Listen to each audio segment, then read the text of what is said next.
আসসালামু আলাইকুম। সর্বশেষ আপডেট বাংলা সংবাদ। শুরুতেই শিরোনাম। শুরুতেই জানিয়ে দেব গুরুত্বপূর্ণ ভয়ঙ্কর সংবাদ। কোটা সংস্কার আন্দোলনকে ঘিরে আন্তর্জাতিক মহল থেকে কঠিন চাপ এসেছে। হাসিনা সরকারের যে কোনো সময় পতন আসতে পারে, থাকছে বিস্তারিত প্রতিবেদনে। এদিকে আবারও 24 ঘন্টার আলটিমেটাম দিল বৈষম্য বিরোধী ছাত্র আন্দোলন। দাবি আদায় না হলে কঠোর কর্মসূচি হুঁশিয়ারি দিয়েছে। কাল সারা দেশে গ্রাফিতি এবং দেয়াল লিখন কর্মসূচি পালন করা হবে। আরও জানিয়ে দিব বাংলাদেশের সংঘাতময় পরিস্থিতি নিয়ে জাতিসংঘে বিশ্বের 150 জন বিশিষ্টজনের চিঠি দিয়েছে। আর এতে বেশ কঠিন ভয় এবং চাপে রয়েছে হাসিনা সরকার। সবশেষে দেখবেন কোটা আন্দোলনকে ঘিরে সহিংসতার বিষয়ে কানাডা কঠিন বিবৃতি দিল, থাকছে বিস্তারিত প্রতিবেদনে। তখন শুনছিলেন শিরোনাম, এবার বিস্তারিত। কোটা সংস্কার আন্দোলনকে কেন্দ্র করে দেশব্যাপী যে ব্যাপক সংঘর্ষ, সহিংসতা এবং হতাহতের ঘটনা ঘটেছে তা দেখে উদ্বেগ প্রকাশ করেছে বিভিন্ন আন্তর্জাতিক সংস্থা এবং অনেক দেশ। সরকার মনে করছে তারা আইনশৃঙ্খলা বাহিনীর সহায়তায় পরিস্থিতির নিয়ন্ত্রণ করেছে, কিন্তু বিশেষজ্ঞরা বলেছেন আপাত দৃষ্টিতে মনে হতে পারে যে সরকার যে শ্বাসরুদ্ধকর পরিস্থিতি তৈরি করেছে এর কোনো প্রভাব নেই, কিন্তু বাংলাদেশের উপর এর নেতিবাচক প্রভাব পড়তে পারে। তারা মনে করছেন বিতর্কিত দ্বাদশ জাতীয় সংসদ নির্বাচনের পর বাংলাদেশের পরিস্থিতিতে যে বড় ধরনের পরিবর্তন এসেছে এই আন্দোলনের ঘটনা প্রবাহ থেকে তা মনে হচ্ছে।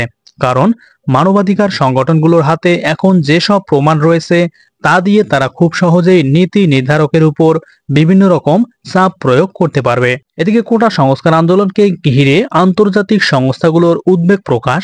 বাংলাদেশের সাম্প্রতিক ঘটনায় নিরাপত্তা রক্ষাকারী বাহিনীর সরাসরি গুলি ব্যবহারের ঘটনায় গভীরভাবে উদ্বেগ প্রকাশ করেছে জাতিসংঘ।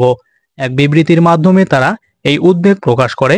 একইভাবে ঢাকায় এবং নিউ ইয়র্কে বাংলাদেশের কর্তৃপক্ষকে সরাসরি এই উদ্বেগের কথা জানিয়ে দেওয়া হয়েছে। জাতিসংঘ মহাসচিবের মুখপাত্র স্টিফেন ডুজারিক গত 25 জুলাই বৃহস্পতিবার নিউ ইয়র্কে নিয়মিত প্রেস ব্রিফিংয়ে অংশ নিয়ে প্রশ্নের জবাবে বলেন, বাংলাদেশে যা ঘটছে, যে গণগ্রেফতার এবং হত্যাকাণ্ড হয়েছে তা আমরা দেখেছি।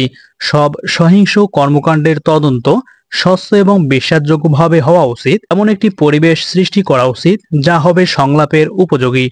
এদিকে বিক্ষোভকারীদের উপর ক্র্যাকডাউনের বিস্তারিত তথ্য জরুরি ভিত্তিতে প্রকাশ করার জন্য বাংলাদেশ সরকারের প্রতি আহ্বান জানিয়েছেন জাতিসংঘের মানবাধিকার বিষয়ক প্রধান ভলকার তুর্ক।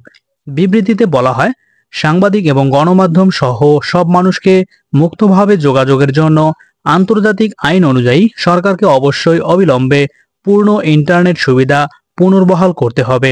আইন প্রয়োগকারী সংস্থাগুলোকে আন্তর্জাতিক মানবাধিকার নীতি এবং মান নিশ্চিত করতে হবে। কোটা সংস্কার আন্দোলনকে কেন্দ্র করে দেশব্যাপী যে ব্যাপক সংঘর্ষ, সহিংসতা এবং হতাহতের ঘটনা ঘটছে তা দেখে বেশ উদ্বেগ প্রকাশ করেছে বিভিন্ন আন্তর্জাতিক সংস্থা। গত 22 জুলাই সোমবারের সেই বিবৃতিতে সংস্থাটির deputy Asia director Meenakshi Ganguly বলেন, শেখ হাসিনা সরকারের বিরোধিতাকারী যে কারো উপর আইনশৃঙ্খলা রক্ষাকারী বাহিনীর ঢালাওভাবে নিপীড়ন চালানোর ঘটনা বাংলাদেশে অনেকদিন ধরেই চলে আসছে এবং এবারও আমরা সেই রকম ধারাবাহিকতা দেখছি যা প্রয়োগ করা হয়েছে নিরস্ত্র আন্দোলনরত শিক্ষার্থীদের উপর।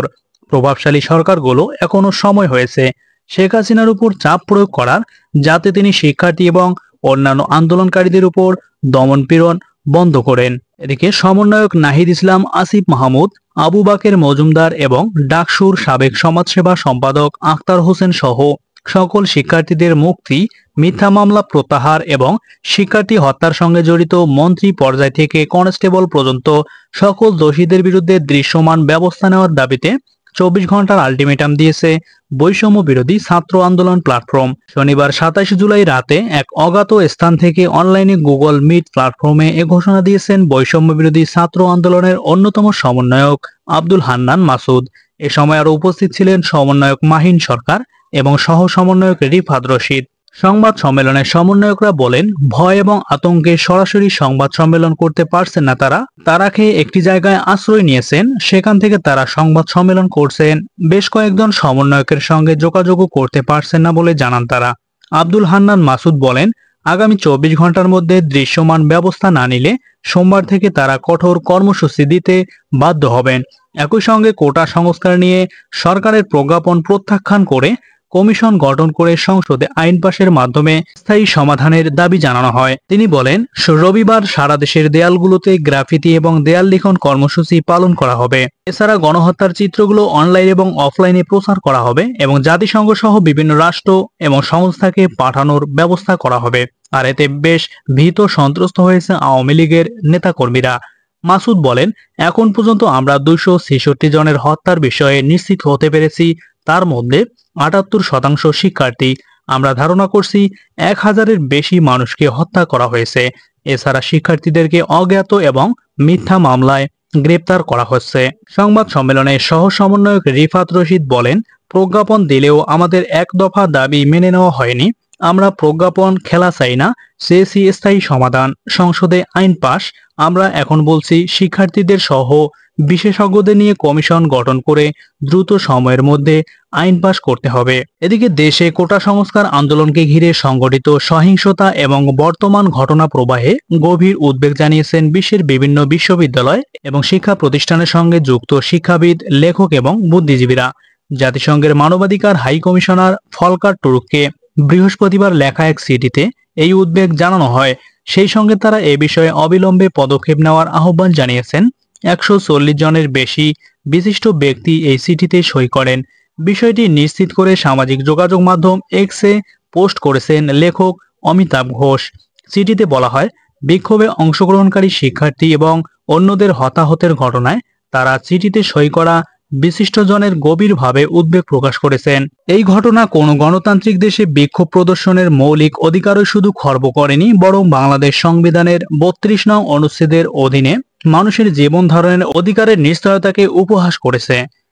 তথ্য প্রবাহের ক্ষেত্রে অব্যাহত বাধা সৃষ্টি করার কারণে সহিংসতার শিকার শিক্ষার্থী, শিক্ষক, সাংবাদিক এবং অন্যদের বিষয়ে খুব কম খবরই পাওয়া যাচ্ছে বলে জানান বিশিষ্টজনেরা। তারা বলেন, এ অবস্থায় বাংলাদেশে থাকা সহকর্মীদের কাছ থেকে তারা জেনেছেন পুলিশের হাতে কয়েকশো বিক্ষোভকারী নিহত এবং হাজারেরও বেশি আহত হয়েছেন। এদিকে কোটা সংস্কার আন্দোলনকে ঘিরে সহিংসতার ঘটনায় বিবৃতি দিয়েছে কানাডা। এতে আন্দোলনে সহিংসতার বিষয়ে বিস্ময় প্রকাশ করেছে কানাডার হাই কমিশন।